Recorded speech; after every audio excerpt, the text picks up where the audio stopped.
Susan and I are grateful for Susan y this. yo estamos agradecidos por esta oportunidad de adorar y aprender con ustedes. Los amamos. En todo el mundo, donde sea que se encuentren, les amamos. Y rogamos fervientemente que el Espíritu Santo nos bendiga a cada uno de nosotros para que escuchemos lo que necesitamos escuchar y veamos lo que necesitamos ver, a fin de que podamos seguir adelante con fe en el Salvador y un mayor deseo de seguirlo y servirle. Tenemos la bendición de vivir en una época notable, en la última dispensación del Evangelio. Sí, la dispensación del cumplimiento de los tiempos. Las Santas Escrituras y los pronunciamientos proféticos nos ayudan a conocer y apreciar más plenamente los días verdaderamente singulares en los que vivimos. El profeta José Smith declaró: "El establecimiento de Sión es una causa que ha interesado al pueblo de Dios en todas las épocas. Es un tema que los profetas, reyes y sacerdotes han tratado con gozo particular. Han mirado adelante con gloriosa expectación hacia el día en que ahora vivimos. E inspirados por celestiales y gozosas esperanzas, han cantado, escrito y profetizado acerca de nuestros días. Pero murieron sin verlos. Nosotros somos el pueblo favorecido, que Dios ha elegido para llevar a cabo la gloria de los últimos días". En otra ocasión, el profeta reveló que el sacerdocio celestial se unirá con el terrenal para realizar estos grandes propósitos, una obra que Dios y los ángeles han considerado con gozo por muchas generaciones, que hizo arder el alma de los patriarcas y profetas del pasado. Una obra que está destinada a ejecutar la destrucción de los poderes de las tinieblas, la renovación de la tierra, la gloria de Dios y la salvación de la familia humana. La importancia espiritual de los últimos días ha sido el centro de la atención de los profetas durante siglos, y la época especial en la que vivimos está y seguirá estando llena de impresionantes acontecimientos y desarrollos espirituales. Ahora, un aspecto importante de la plenitud que tenemos a nuestra disposición en la actualidad es un progreso milagroso de innovaciones e inventos que han posibilitado y acelerado la obra de salvación y exaltación de Dios, desde trenes a telégrafos, radios, automóviles, aviones, teléfonos, transistores, televisores, computadoras, transmisiones vía satélite, hasta Internet y la inteligencia artificial. Una lista interminable de tecnologías y herramientas que bendicen nuestra vida. Todos esos avances son parte de cómo el Señor apresura su obra en los últimos días. Brigham Young declaró en 1862: "Todo descubrimiento de la ciencia y de las artes que es realmente útil para la humanidad se ha dado por revelación directa de Dios, aunque son pocos los que lo reconocen. Se ha dado con la mira de preparar el camino para el triunfo final de la verdad y la redención de la tierra del poder del pecado y de Satanás. Debemos aprovechar todos estos descubrimientos grandiosos, la sabiduría acumulada a lo largo de los siglos, y dar a nuestros hijos el beneficio de toda rama de conocimiento útil para prepararlos para avanzar y de manera eficaz hacer su parte en la gran obra". En 1966, el presidente David O. McKay profetizó descubrimientos científicos que asombran la imaginación, que harían posible la predicación del Evangelio a toda tribu, lengua y pueblo. También dijo: descubrimientos con un potencial tan poderoso, tanto para la bendición como para la destrucción de los seres humanos, que hacen que la responsabilidad del hombre de controlarlos sea la más gigantesca que jamás se haya colocado en manos humanas. Esta época está repleta de peligros ilimitados. así como de posibilidades incontables. Consideren que eso fue en 1966. Y hace 15 años, en un devocional mundial para jóvenes adultos, hablé del gran plan de felicidad de nuestro Padre Celestial para sus hijos. Hice hincapié en la importancia de nuestro cuerpo físico en el plan del Padre, en cómo Lucifer nos tienta a minimizar y hacer un mal uso de nuestro cuerpo físico, y levanté una voz de advertencia sobre los efectos potencialmente dañinos que las tecnologías digitales pueden tener en nuestra alma y en nuestra relación con otras personas. Hice hincapié en que ni las innovaciones digitales ni los rápidos cambios en sí mismos son buenos o malos. Más bien, advertí que el verdadero desafío es entender tanto las innovaciones como los cambios dentro del contexto del plan eterno de felicidad. También planteé 2 preguntas que pueden ayudarnos a evaluar si estamos utilizando estas tecnologías correctamente. ¿El uso de las varias tecnologías y medios de comunicación invita o impide la compañía constante del Espíritu Santo en mi vida?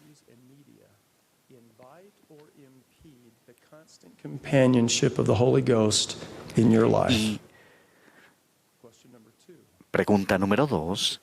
¿El tiempo que paso haciendo uso de las diferentes tecnologías y medios de comunicación aumenta o restringe mi capacidad de vivir, de amar y de servir de maneras significativas?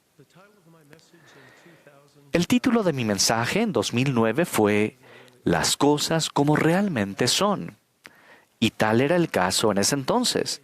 El título de mi mensaje de hoy es Las cosas como realmente son 2.0. Y tal es el caso ahora. El origen de mi mensaje de hoy se encuentra en la conclusión de un discurso de un devocional que pronuncié en la Universidad de Brigham Young en enero de este año. A medida que se esfuercen por aprender el Evangelio de Jesucristo y llevar a cabo la obra que tienen que hacer, los exhorto específicamente a ser prudentes en el uso de las herramientas tecnológicas contemporáneas. Innovaciones como la inteligencia artificial pueden ayudarlos a recibir bendiciones magníficas y 2, disminuir y sofocar su albedrío moral. Por favor, no permitan que la supuesta precisión, velocidad y comodidad de las tecnologías modernas los inciten a evitar o evadir las obras de rectitud que invitan a su vida las bendiciones que necesitarán. Mis queridos hermanos y hermanas, no hay atajos espirituales ni soluciones rápidas. Ahora me centraré en los 3 temas en los que hice hincapié en la cita anterior: la inteligencia artificial, el albedrío moral y las obras de rectitud. La inteligencia artificial, a menudo llamada IA, es una tecnología que permite a las computadoras y máquinas simular la inteligencia humana y las capacidades de resolución de problemas.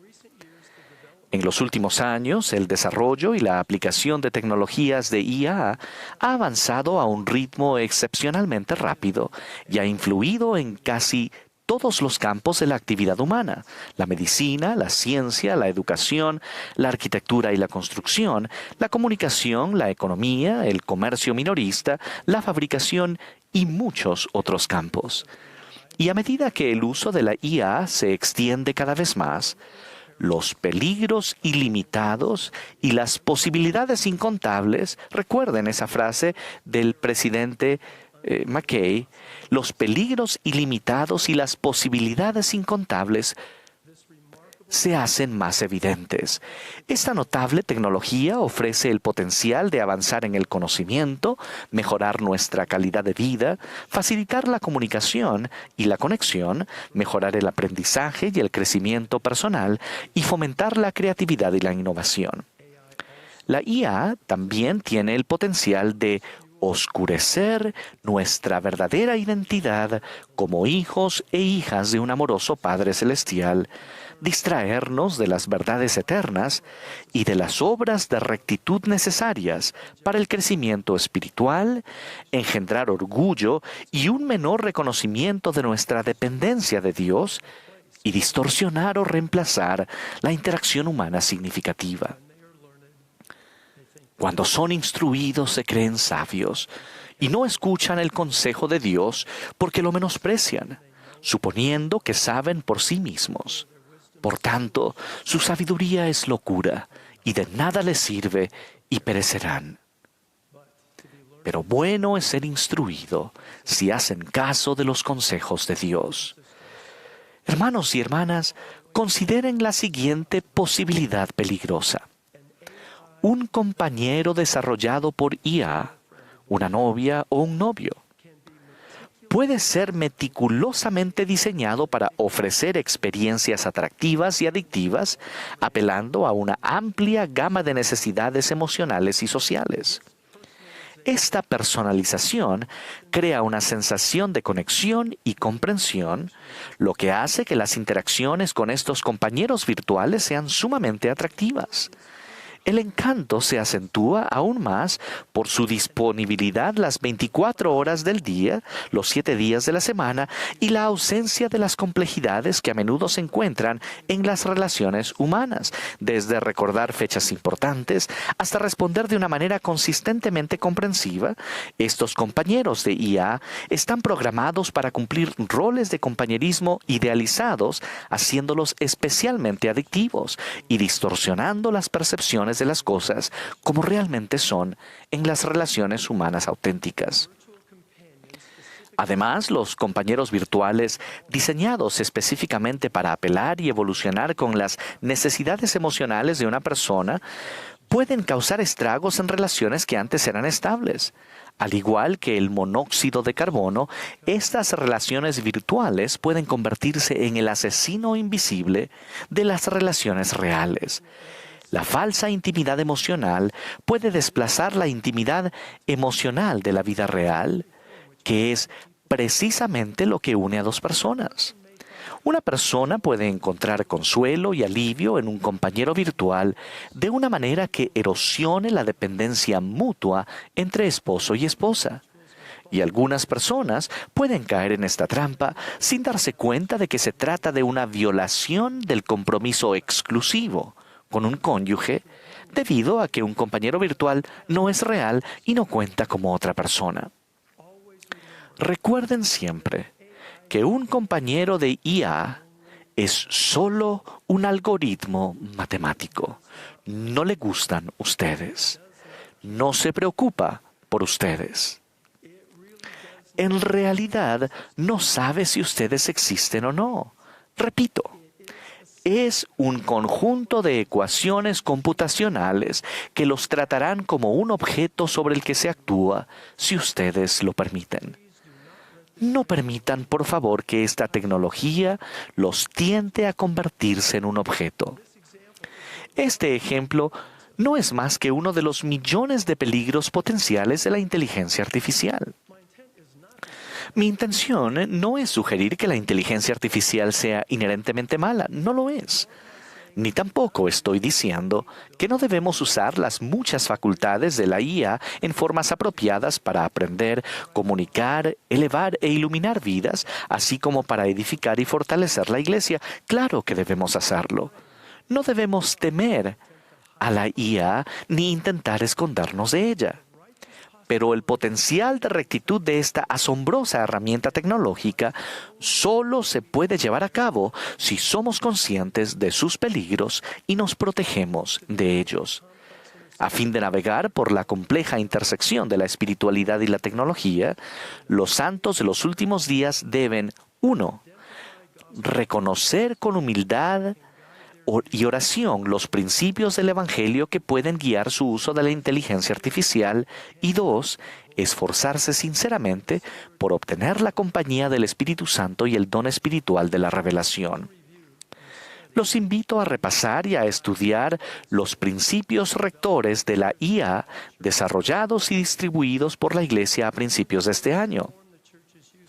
Estos principios informan respecto al uso de la inteligencia artificial por parte de la Iglesia y proporcionan una base sólida sobre la cual ustedes pueden construir sus protecciones personales contra los peligros del uso inapropiado de la tecnología. En su primera conferencia general como presidente de la Iglesia de Jesucristo de los Santos de los Últimos Días, el presidente Russell M. Nelson hizo hincapié en la importancia de la revelación personal en nuestra vida cuando dijo: Nuestro Salvador y Redentor Jesucristo llevará a cabo algunas de sus obras más maravillosas entre ahora y cuando vuelva de nuevo. Veremos indicios milagrosos de que Dios el Padre y su Hijo Jesucristo presiden esta tierra en majestad y gloria. Pero en los días futuros no será posible sobrevivir espiritualmente sin la influencia guiadora, orientadora, consoladora y constante del Espíritu Santo. Te damos, Señor, nuestras gracias por un profeta y esta noche agradecemos las advertencias del presidente David O. McKay y el presidente Russell M. Nelson. Anteriormente indiqué que la inteligencia artificial tiene el potencial de disminuir y sofocar nuestro albedrío moral. ¿Qué significa esa afirmación y cómo puede ocurrir tal efecto? Los propósitos generales del gran plan de felicidad del Padre son brindar a sus hijos procreados como espíritus oportunidades de recibir un cuerpo físico, aprender a discernir el bien del mal mediante la experiencia terrenal, crecer espiritualmente y progresar eternamente. Y el albedrío moral es el elemento central del plan de Dios de llevar a cabo la inmortalidad y la vida eterna de sus hijos e hijas. El término albedrío moral es ilustrativo. Entre los sinónimos de la palabra moral se pueden encontrar bueno, honrado, virtuoso y honorable. Entre los de la palabra albedrío se pueden encontrar acción, actividad y trabajo. Por lo tanto, se puede entender el albedrío moral como la facultad y el privilegio de escoger y de actuar por nosotros mismos de maneras que sean buenas, honradas, virtuosas y honorables. Las creaciones de Dios incluyen tanto las cosas que actúan como aquellas sobre las cuales se actúa. Y de manera importante, el albedrío moral es el poder de actuar con independencia que por designio divino nos faculta como hijos de Dios para llegar a ser agentes que actúan y no simplemente objetos sobre los cuales se actúa. El Señor instruyó a Enoc sobre este preciso concepto doctrinal. He allí a estos, tus hermanos, son la obra de mis propias manos, y les di su conocimiento el día en que los creé, y en el jardín de Edén le di al hombre su albedrío. Y a tus hermanos he dicho, y también he dado mandamiento, que se amen el uno al otro, y que me prefieran a mí, su Padre. Por favor, noten que los propósitos fundamentales del ejercicio del albedrío son que nos amemos unos a otros y que prefiramos o escojamos a Dios. Piensen en que se nos manda, no se nos exhorta, insta ni aconseja, sino que se nos manda que utilicemos el albedrío para pensar en los demás, para amarnos unos a otros y para escoger a Dios. El conocido himno Haz el bien se titula así por una razón. No se nos ha bendecido con albedrío moral para que hagamos lo que queramos y cuando queramos. Antes bien, de conformidad con el plan del Padre, hemos recibido albedrío moral para buscar la verdad eterna y actuar de acuerdo con ella. Siendo como somos nuestros propios agentes, debemos estar anhelosamente consagrados a causas buenas, hacer muchas cosas de nuestra propia voluntad y efectuar mucha justicia. La importancia vital del albedrío moral se pone de relieve en el relato del concilio preterrenal que se encuentra en las Escrituras. Lucifer se rebeló contra el plan del Padre y de manera significativa su desafío se centró directamente en el principio del albedrío moral. Pues por motivo de que Satanás se rebeló contra mí y pretendió destruir el albedrío del hombre, hice que fuese echado abajo. El plan egoísta del adversario consistía en despojar a los hijos e hijas de Dios del don de llegar a ser sus propios agentes, lo cual les permitía actuar con rectitud. Su intención era que todos los hijos del Padre Celestial se convirtieran en objetos sobre los cuales solo se pudiera actuar. La tierra fue creada como un lugar en el que los hijos del Padre Celestial pudieran ser probados para ver si harían todas las cosas que el Señor su Dios les mandare. Y el propósito mismo de la creación y de nuestra existencia terrenal es ver si ustedes y yo escogeremos y actuaremos para llegar a ser lo que el Señor nos invita a llegar a ser. Como el presidente Nelson ha declarado, Dios, nuestro Padre Celestial, quiere que ustedes elijan volver a casa con Él. Su plan de progreso eterno no es complicado y respeta el albedrío de ustedes.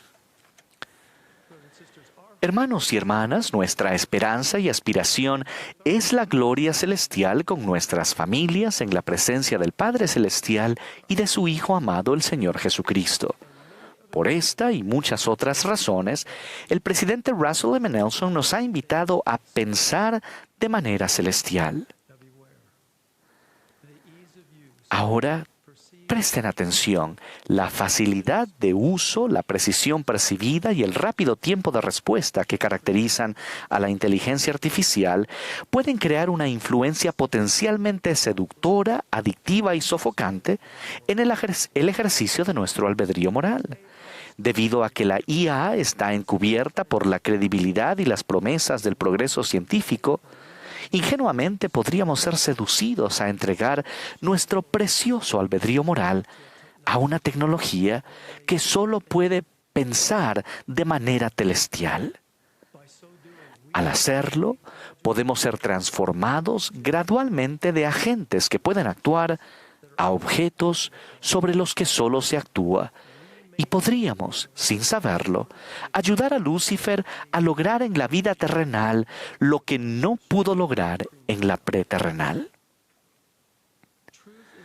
La verdad es el conocimiento de las cosas como realmente son. La inteligencia artificial no puede simular, imitar ni reemplazar la influencia del Espíritu Santo en nuestra vida. No importa cuán sofisticada y elegante pueda llegar a ser la tecnología de IA, simplemente nunca podrá dar testimonio del Padre y del Hijo, revelar la verdad de todas las cosas, ni santificar a quienes se han arrepentido y bautizado. La verdad es el conocimiento de las cosas como realmente serán. Al ser prudentes, preservar y ejercer nuestro albedrío moral para amar a Dios y servir a nuestros hermanos y hermanas, y tomar al Santo Espíritu por guía, podemos evitar el engaño y prosperar espiritualmente en los tiempos difíciles y benditos en los que vivimos.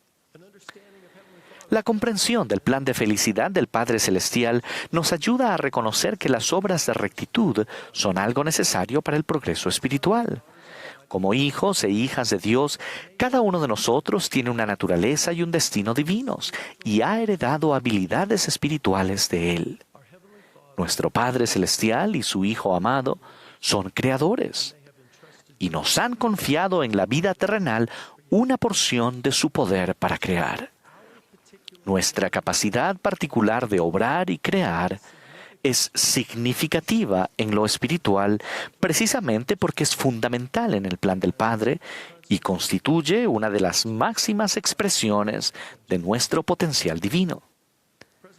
El presidente Thomas S. Monson explicó: Dios dejó el mundo sin concluir para que los hombres y las mujeres emplearan su ingenio.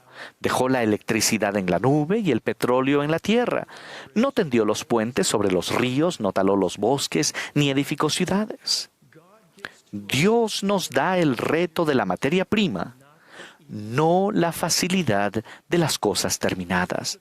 Deja los cuadros sin pintar, la música sin cantar y los problemas sin resolver, a fin de que nosotros mismos descubramos la dicha y la gloria de crear. Esa es otra frase que debemos cimentar en nuestra mente: las glorias y la dicha de crear. El albedrío moral, el llegar a ser agentes y las obras de rectitud están interrelacionadas y unidos de maneras verdaderamente poderosas. Consideren, por ejemplo, la definición de la fe en el Señor Jesucristo, tal como se expone en Lectures on Faith. La fe en Cristo es el primer principio de la religión revelada y el fundamento de toda rectitud y el principio de acción de todos los seres inteligentes. El don espiritual de la fe en Cristo conlleva el ejercicio de nuestro albedrío para actuar y seguirlo a Él, vivir de conformidad con sus enseñanzas, guardar sus mandamientos, unirnos a Él mediante convenios, confiar en sus promesas y aceptar con mansedumbre su voluntad y su tiempo en nuestra vida. Actuar de conformidad con la doctrina y los principios correctos que el Redentor ha proclamado es esencial porque la fe sin obras es muerta. En Lectures on Faith también aprendemos que la fe no solo es el principio de acción, sino también de poder, ya sea en los cielos o en la tierra. La fe en Cristo siempre lleva a acciones rectas, lo cual aumenta nuestro poder y capacidad espirituales. Por lo tanto, los discípulos fieles de Cristo son personas que obran y están anhelosamente consagradas porque el poder está en ellos y en esto vienen a ser sus propios agentes.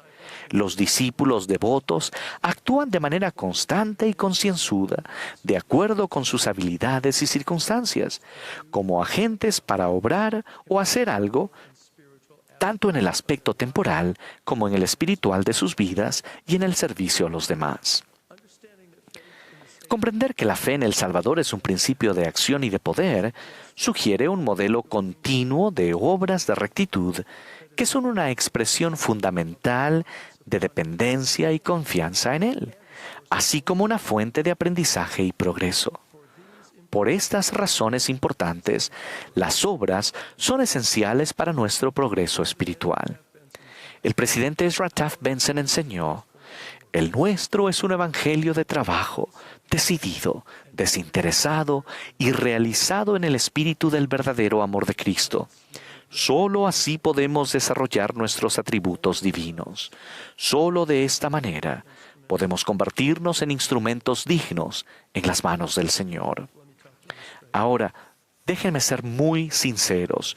Una de mis mayores preocupaciones es que la dependencia excesiva de la tecnología de IA haga que nos volvamos espiritualmente perezosos y superficiales, y que perdamos las bendiciones que son posibles mediante las obras de rectitud.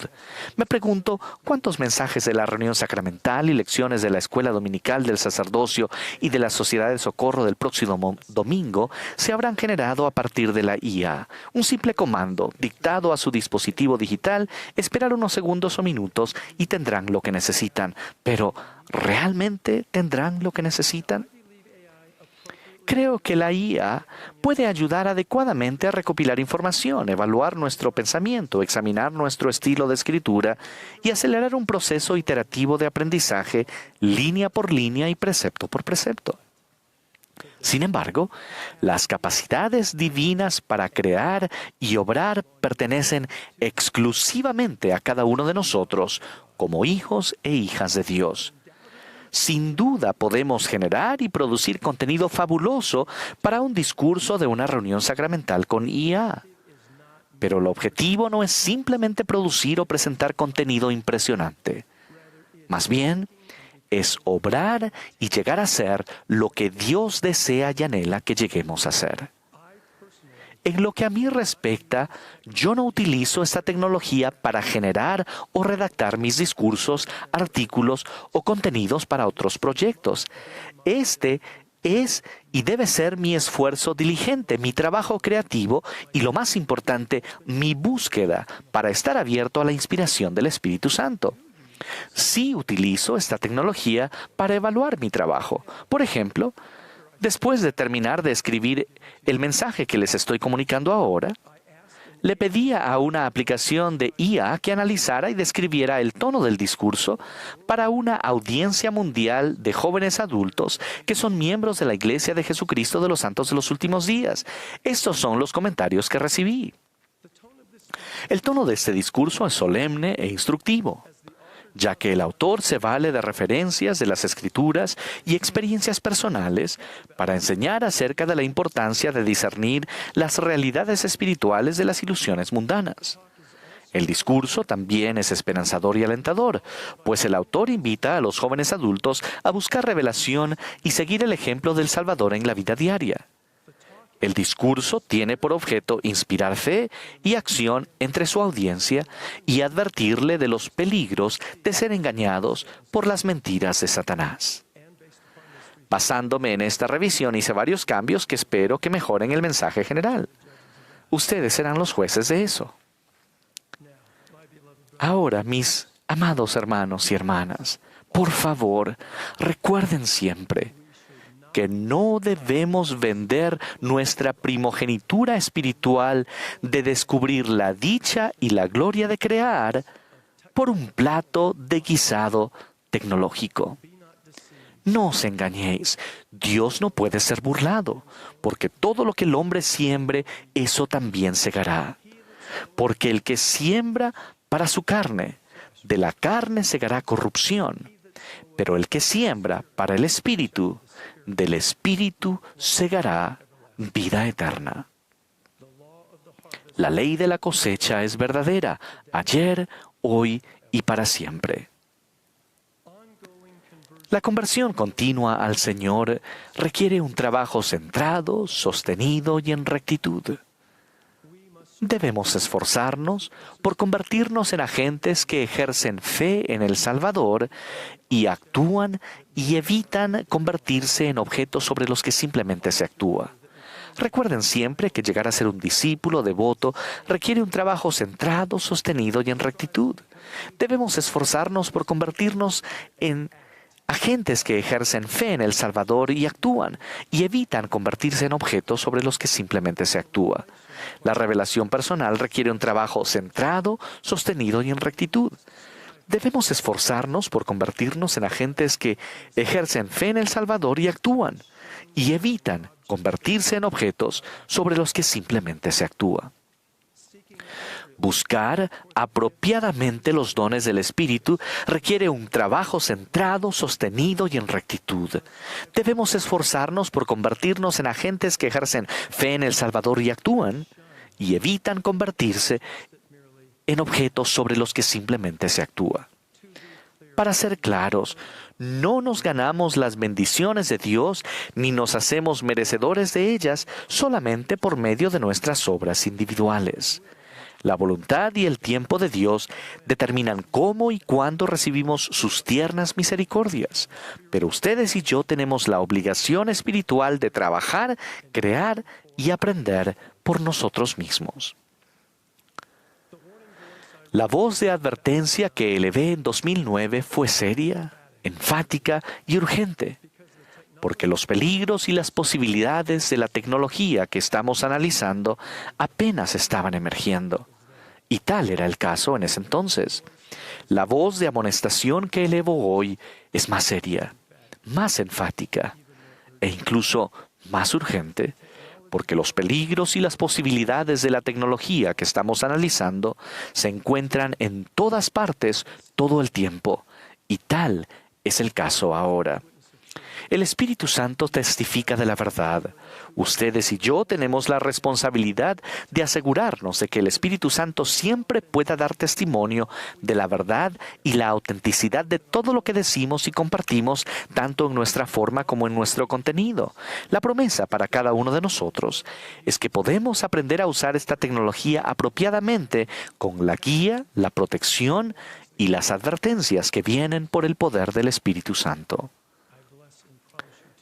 Les bendigo y les prometo que a medida que miremos hacia el Salvador, en todo pensamiento y busquemos la compañía del Espíritu Santo. Seremos bendecidos para caminar en la mansedumbre del Espíritu del Señor y tener paz en Él. Y no dudaremos, no temeremos, y discerniremos la verdad de todas las cosas, incluso las cosas como realmente son. Testifico que el Padre Celestial vive y que es el autor del gran plan de felicidad. Testifico que Jesucristo es el Hijo unigénito llamado del Padre. Y testifico que Él ha resucitado. Él vive. Él es nuestro Redentor y nuestro Salvador. Y testifico que somos bendecidos por vivir en la época extraordinaria de la dispensación del cumplimiento de los tiempos. Comparto mi testimonio con gozo de estas verdades en el sagrado nombre del Señor Jesucristo. Amén.